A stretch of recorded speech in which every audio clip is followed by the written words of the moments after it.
Yo, this is UndaSkore. Welcome back to my channel. Today we're going to be jumping into Ableton to make another track. Let's get straight into it. So today I want to make a new beat.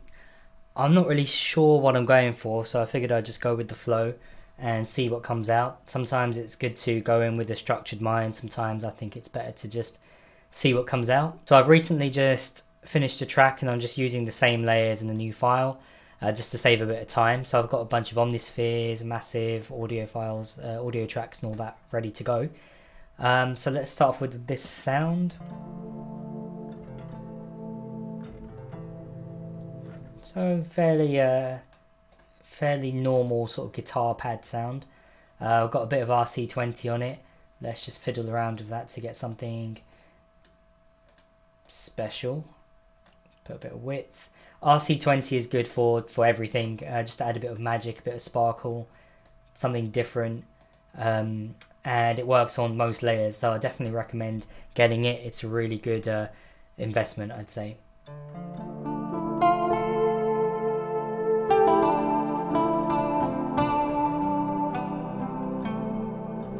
So now when making melodies, I tend to start off with my MIDI keyboard or my guitar, and one day I will make a video on doing beats from an acoustic and electric guitar perspective. But for now I want to just draw in melodies because I do think it's something that I need to practice at. I've not really ever done this as my main way of making a melody, and I think it's good to mix things up. Sometimes you don't have a MIDI keyboard available, but also you can get stuck in a sort of routine of playing the same scales and notes when you use a MIDI keyboard. So this is sometimes a good way just to mix things up and try to get different sort of melodies created.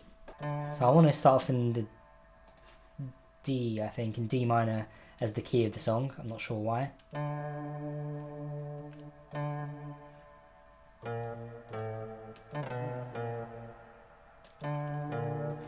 In terms of BPM, I'm going to put it up to around 138, just because I tend to start around there and then decide if I need to go slower or not.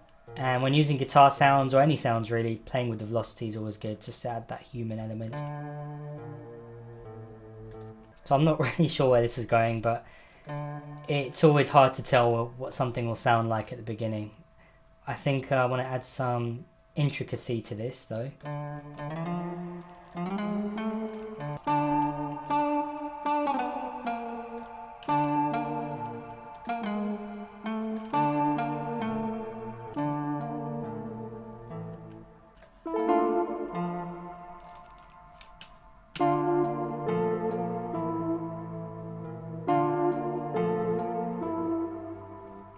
So I'm just going to copy this over and then add some different minor changes on the second time around.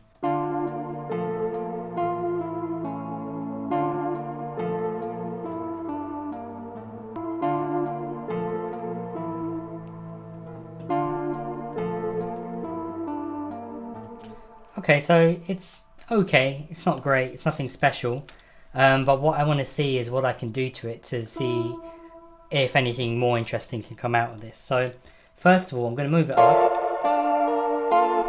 and my idea is to half time it. Now I've recently got the demo of Shaperbox.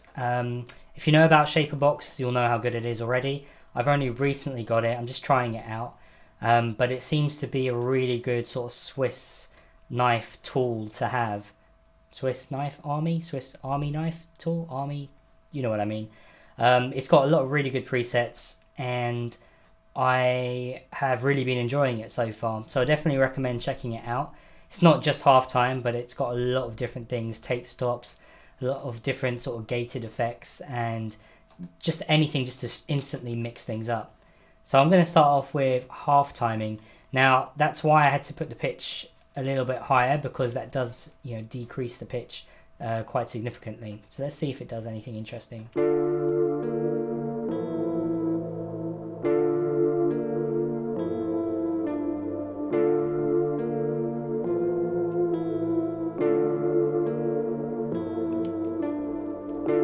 Okay, so straight away I think it's better.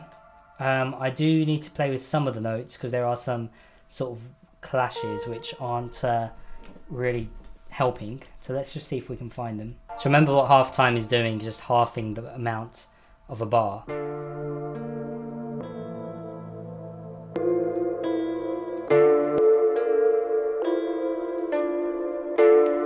So with the EQ, I've just taken out a lot of the low end because we're going to have quite a heavy 808 on this, I think.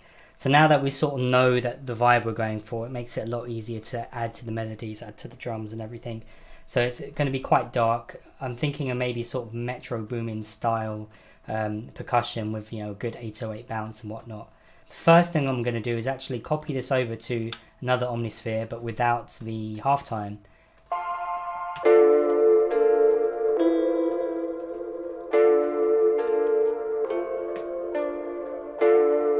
So now, when I'm doing percussion, I like to go into the hi-hats first and just get in something fairly basic. So I've got this hi-hat. Let's see what it is. Okay, so fairly short. I think this will be okay for now. And I'm going to use a hi-hat melody loop. Melody loop? A hi-hat MIDI loop, I should say. Just to save time. I really do like coming up with hi-hat patterns. It's one of the fun things when you come up with a good one with good groove, but for purposes of time, let's just use one of these. There's a Nick Mirror pack I've got that I've been trying out quite a bit. That's okay for now. We just want something to help us understand what we want to do with the drums. So next we're going to go and put in a snare. Sometimes I use a drum rack sometimes, and drum rack and play the notes in, or just draw in the MIDI. Here I'm going to use individual audio tracks for each, and I've got a bunch of cymatics packs. I do recommend getting them, especially the free ones. They got a lot of good sounds, and it's a good beginning point to get sounds if you're lacking. Yeah, that'll be fine for now. And you can always change these, you know, if you figure that the sounds are too weak or you need to layer them up or anything. Oops. Make sure you put it in the right place. Just copy it over. And I've already EQ'd out most of the low. Put a bit of reverb on it from the send. And then we're going to go into a kick. Kicks I'm going to keep simple for now because the 808 is going to be important. I tend to go by a trial and error method if I'm not playing it in and just staggering my approach.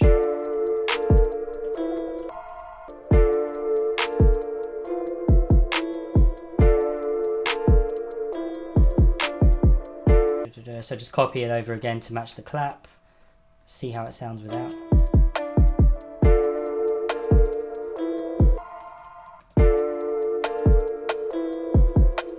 Okay, next we're going to go into the 808, which is quite important in these styles of songs. They can really drive everything. I don't know what this 808 is that I was previously using.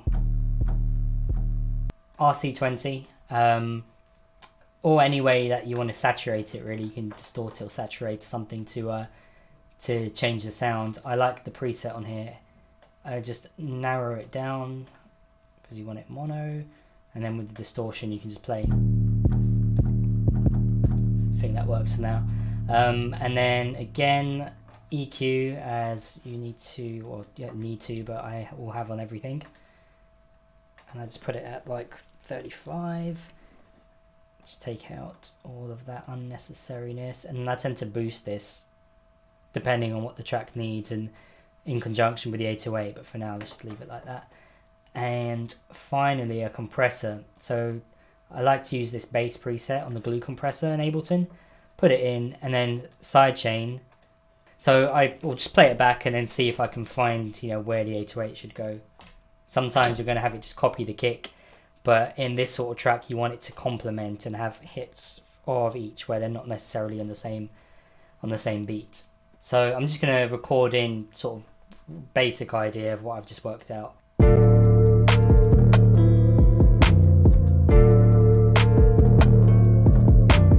So I'm going to consolidate that all, just highlight and Control J. And I'm going to start sort of arranging things so that I can understand where I need more elements. So just copy everything, drag it over.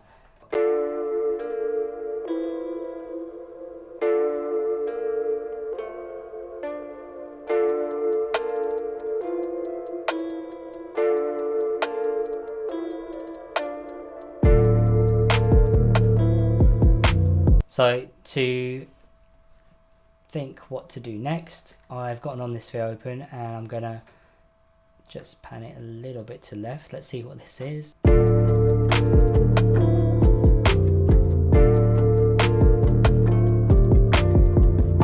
I always find it hard to record under pressure.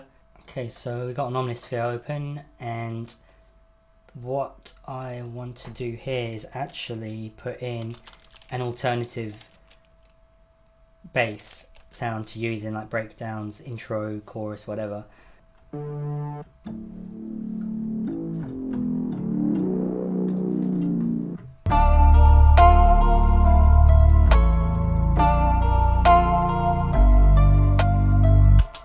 So now I just want to work out the intro in terms of little things, just like having the tag and having a cymbal and rises and whatnot, and they will go a long way to making everything sound more finished and professional essentially. So let's start off with just the tag. Tags always sound cool. My tag is literally just my producer name. I just had my roommate say my name and then just processed it. If you want to see how that should be done, let me know and I'll make a video on it at some point. UndaSkore.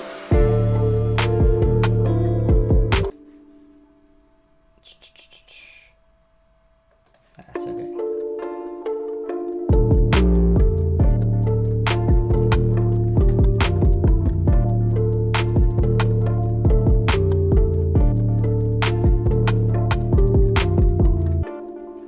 So now I've got enough elements to make a finished track with, I think.